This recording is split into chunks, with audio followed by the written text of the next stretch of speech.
Merlí cambió todo para mí. Pasé de formar parte de equipos durante 15 años a ser yo el creador de la serie, ¿no? Yo tenía muchas ganas de hacer algo ya más personal, más mío, ¿no? Y me ofrecieron la oportunidad de ser productor ejecutivo, evidentemente me lancé de cabeza y la experiencia fue buenísima. Poco a poco fui aprendiendo, trabajando de productor y muy bien. Es que ahora ya no concibo, digamos, volver atrás, pero que tampoco pasaría nada si entrara yo en un equipo y fuera un guionista más de un equipo que yo no, del cual yo no soy el jefe, ¿no? O sea, no pasa nada. Y yo creo que con Merlí, pues a ciegas me lancé y salió bien esa combinación entre adolescentes y filosofía, que era rara, pero que en TV3 encajaba a la perfección. Porque el tono de TV3 es diferente al tono español, creo. El tono catalán y el tono español, ¿no? Son tonos, ¿no?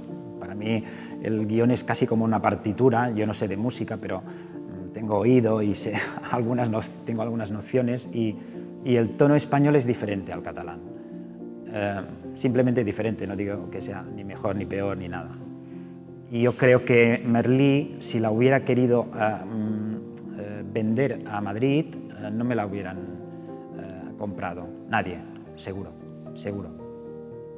Fue luego, ya con el éxito de Merlí en Cataluña, la compraron en Netflix Latinoamérica y en Francia, también en Italia luego, y tuvo mucho éxito. En España yo creo que el éxito ha sido más discreto, fuera de Cataluña, quiero decir, dentro de España.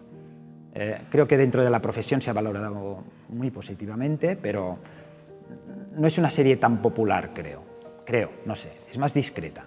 En Cataluña no, en Cataluña fue un fenómeno. Bueno, más de lo que esperaba. Yo tenía mi intuición de que funcionaría, pero claro, a la que te encuentras eso y ves que en Argentina están locos por la serie, y en México y en Chile y tal, alucinas bastante. Es una serie que gustó también a adultos. ¿Por qué? Porque los jóvenes de Merlí, si te fijas, son de los 90. No son jóvenes del 2015, es una trampita que hice. A mí no me interesan los jóvenes de ahora, simplemente porque no encajo con esa generación, no los entiendo. Veo eso de las selfies y todos los Instagrams y esa locura y es como que no me interesa. Yo no tengo Instagram, TikTok sé más o menos lo que es, pero no me interesa. Soy un viejo, supongo, bueno, es igual, soy así. Soy muy clásico yo, soy del siglo XX. A mí este siglo no me gusta, ¿no? Y los jóvenes de Merlí creo que hablan más como los de los 90, no están obsesionados con las redes sociales. Había algún WhatsApp que aparecía en algún capítulo, pero poca cosa, ¿no? Y creo que esto encajó con la gente adulta que veía unos jóvenes que eran como ellos cuando fueron jóvenes, ¿no? Luego la filosofía, ¿no? Esta combinación era atrayente. Y se explicaba la filosofía. Para mí era muy importante que en una serie de colegio, de instituto, lo que pasaba en clase, lo que se explicara en clase fuera importante, aunque fuera nada, una pincelada de un autor de filosofía, tal. Y creo que entró bien, fue amena esa filosofía para todo el espectador. Y no sé, creo que era una serie cercana. A mí me gustan las series de personajes más intimistas, cercanas, identificables, reconocibles. Claro, un profesor en un instituto más reconocible que esto es imposible, ¿no? Creo que es una serie sencilla, no tiene mucho secreto, creo.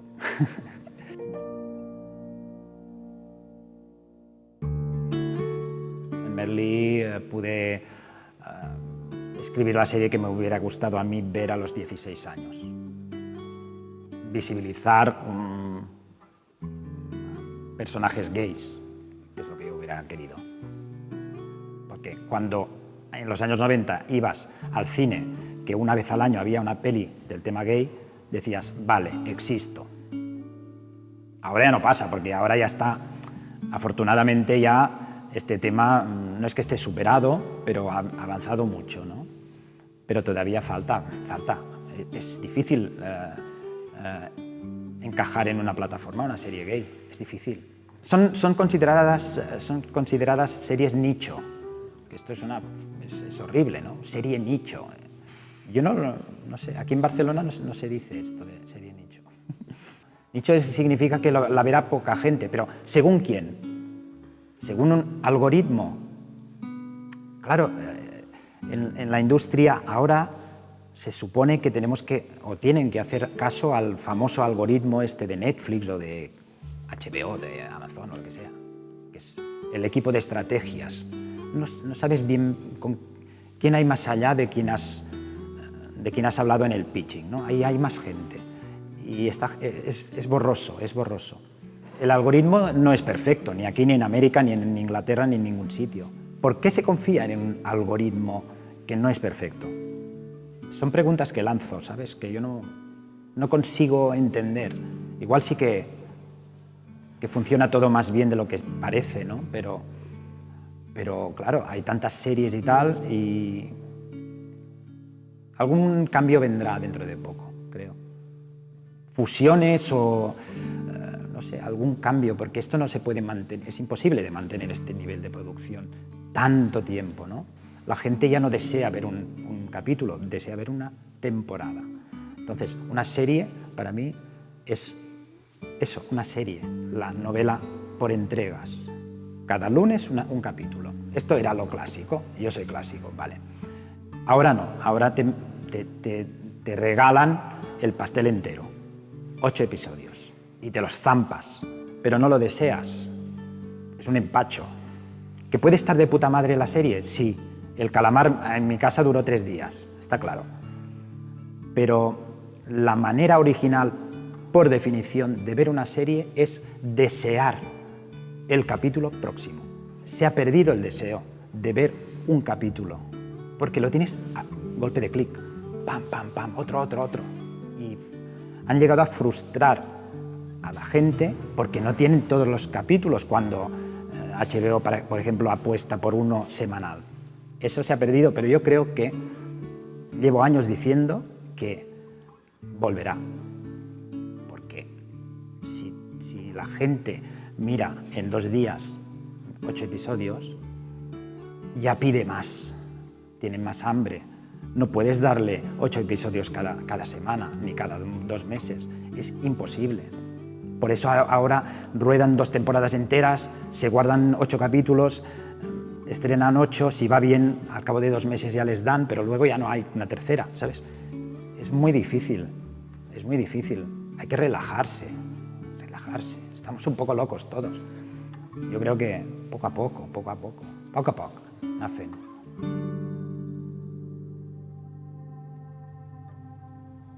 Bueno, referencias para escribir, cantidad. Yo tengo un amigo cinéfilo que me dice, esto es de Johnny Guitar, esto es de Lo que el viento se llevó, y sí es verdad, una frase, cualquier cosa que yo he variado y que la persona que conoce muy bien ese referente te lo dice, ¿no? Pero no acostumbra a nadie a ver el referente claro. Sí que mucha gente decía, es el Club de los Poetas Muertos, y claro, evidentemente es el Club de los Poetas Muertos. La premisa de llega un profesor y revoluciona una clase de bachillerato es esto. Esta es la premisa de la serie. Y es una premisa muy reconocible, creo que es muy comercial, ¿no? Pero en el fondo hay un referente de serie que nadie me ha dicho nunca que se parecía a Merlí, pero que es mi referente, que es Urgencias. Merlí es Urgencias. Tú cambias el hospital por un instituto. Los médicos ahora son profesores. Los pacientes ahora son alumnos. ¿Sabes? Y hay historias cercanas. El profesor se encuentra con historias personales de esos pacientes alumnos y se retroalimentan. En Urgencias, yo lo he visto 2 veces, el médico aprende algo del paciente, el paciente algo del médico, ¿sabes? Son historias muy cercanas, es la palabra que no pararé de decir. Es el tono que a mí me gusta. Lo otro no lo sé hacer, ya te digo. También sé mis limitaciones y no sé escribir un thriller. Me gustaría, sí, pero como no lo sé hacer, ya no, es que ni me frustra, porque pienso que no intento escribir un thriller, tendría que ser un thriller cercano. Yo creo que mi cabeza va para gente, personajes normales a los que les pasan cosas normales, simplemente. Y claro, a veces es difícil de encajar una serie en España, a mí me cuesta porque es un tono que es, bueno, hay una tendencia en la industria audiovisual española hacia una cierta pirotecnia, digamos, pirotecnia en el buen sentido, yo qué sé, narcotráfico, secuestros, desaparecidos, asesinatos, misterios, tal, todo esto no lo sé hacer. Entonces, lo que yo sé hacer y que hacemos más gente tiene un encaje menor. Hay menos series como Merlí, digamos, o como otras que se hacen que son más del día a día de unos personajes.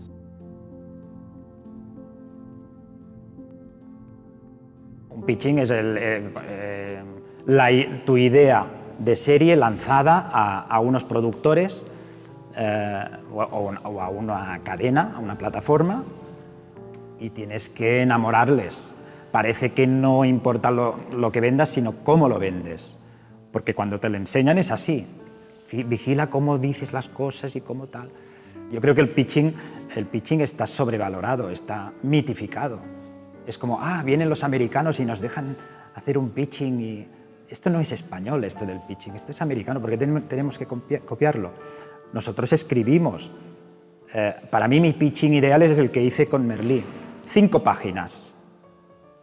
La idea original, se sabe qué es lo que pasará más o menos en la serie por los personajes, la premisa, idea original, ¡pum!, lo mandas por mail. 15 días después me convocaron allí y me dijeron, esto me interesa, ¿por qué no lo trabajas un poco más? Lo trabajé escribiendo, no explicando. Es que no somos publicistas, es una putada hacer un pitching. Yo no sé por qué la gente se pone tan contenta a la hora de hacer un pitching, si es una putada. Lo ideal sería enviar esto, 10 páginas, que es el pitching escrito, y que te dijeran, oye, mira, pues, ¿por qué no lo hablamos un poco y tal? Te queremos preguntar algo. Pero no, parece que hay normas para el pitching y que enseñan a hacer pitchings. Creo que es injusto para todos, para ellos y para nosotros. Tendríamos que hacer una huelga de pitchings, porque, claro, es que no sé, que se imponiera esto de escribir, ya que escribimos, pues mejor escribir, que lean y tal, pero parece que no tienen tiempo de leer, o yo qué sé, o es más rápido el pitching. Es muy americano, ¿no crees? Ellos tienen en las venas, llevan el espectáculo, nosotros no, somos diferentes, porque tenemos que adaptarnos, vale que nos gusta el McDonald's, pero el pitching, no sé.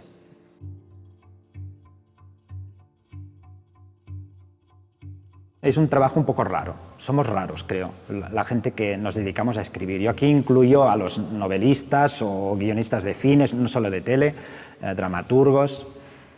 Es un trabajo raro, te lo llevas ahí donde vas. Hoy venía en taxi y iba pensando en los personajes que ahora estoy trabajando y tal. A veces he echado de menos trabajar en la Caixa, en el Banco Sabadell, entrar a las 8, salir a las 3 y ahí dejar los problemas del trabajo y no llevármelos a casa. Yo creo que la gente que trabaja en el banco no se los lleva a casa, a no ser que seas un directivo.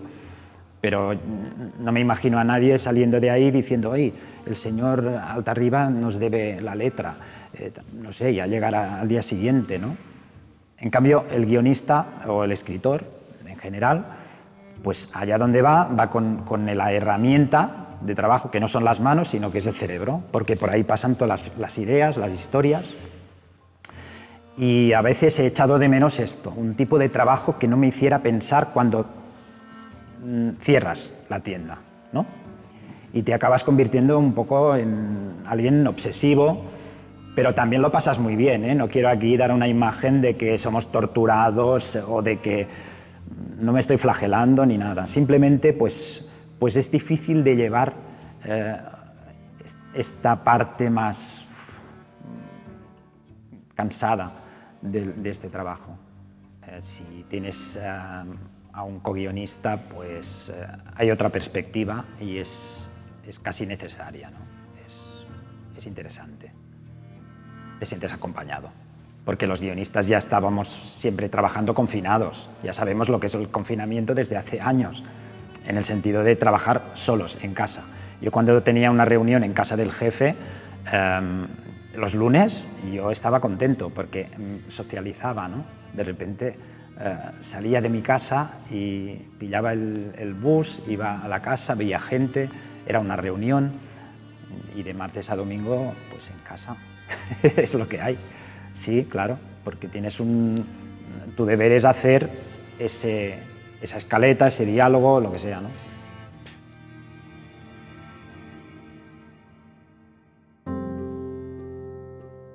Mi recomendación a la gente que empieza a escribir es tómatelo con calma.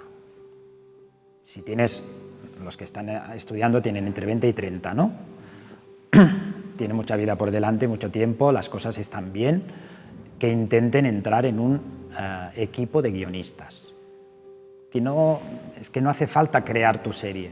No es que yo no quiera que creen series, a mí me da igual, porque si las crean, pues bien, pero que les dé un poco más de respeto esto, porque se necesita más oficio y te tienes que ir fraguando, tienes que escribir, ensayo-error, ensayo-error. Creo que lo mejor, claro, es muy fácil decir, entra en un culebrón, y me dirán, es que no me pillan, pero sí, hay sitios donde buscan a gente, hay que ser pesado. El mundo es de los pesados. Al final dicen, vamos a probar el pesado este, que escriba un diálogo a ver qué pasa. Y yo, venga.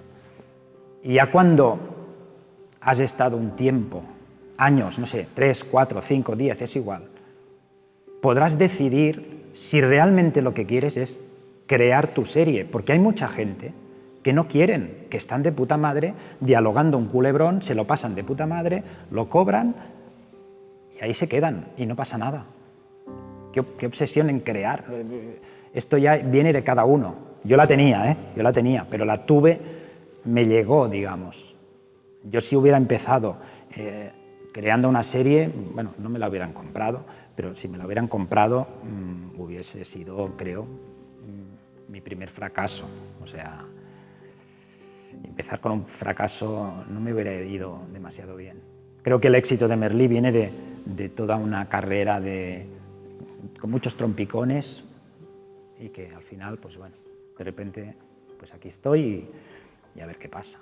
Trabajar en culebrones es realmente duro por una parte porque es un ritmo bestial, pero es un oficio increíble. O sea, te da lo que es la mili del guionista. Para mí fue el servicio militar, absolutamente. Yo sin eso no hubiera podido hacer Merlí o lo que estoy haciendo ahora. Lo sé seguro, porque es decir, la rapidez que te piden, ahora un diálogo, luego escaletas, luego argumento, tal. Es un engranaje que es muy interesante para empezar. Yo siempre, a la gente que me dice que está empezando y tal, y quieren crear una serie, yo les digo, no crees ninguna serie. Ponte de guionista, si puedes, en un culebrón. Y que te dejen, yo qué sé, el meritoriaje, ¿no? Poco a poco. Ahora un diálogo, luego que te dejen hacer otro, 2, 3, tal. Y poco a poco ir empezando a crear cosas, pero una vez tengas el oficio. Y es que hay una tendencia ahora que no acabo de entender en todas las academias, o incluso no solo en escritores, sino actores, de buscar el éxito rápido y fácil.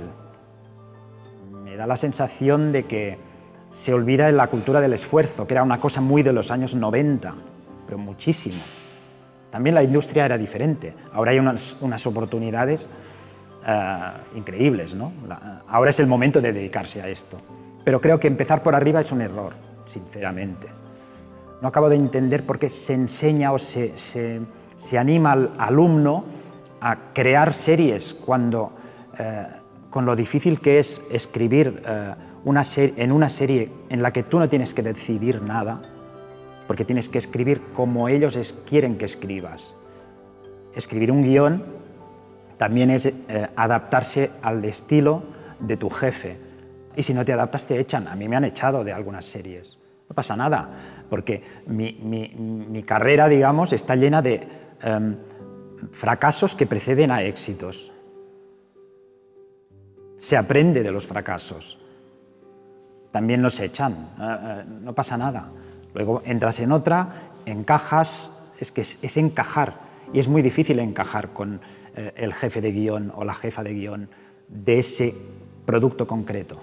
Esto creo que se tendría que saber porque creo que da la sensación de que todo es fenomenal ahora y porque han venido los americanos y están aquí con su Netflix, Amazon, Disney, HBO, tal. Cada vez hay más plataformas, ya no se cabe, ya no, y hay trabajo para todo el mundo. No lo sé si hay trabajo para todo el mundo, pero creo que es mejor empezar por abajo. Es, bueno, cada uno con mi consejo, que haga lo que quiera, ¿no? Pero me da la sensación de que es más inteligente poder hacerlo poco a poco. Poco a poco, no hay prisa, creo.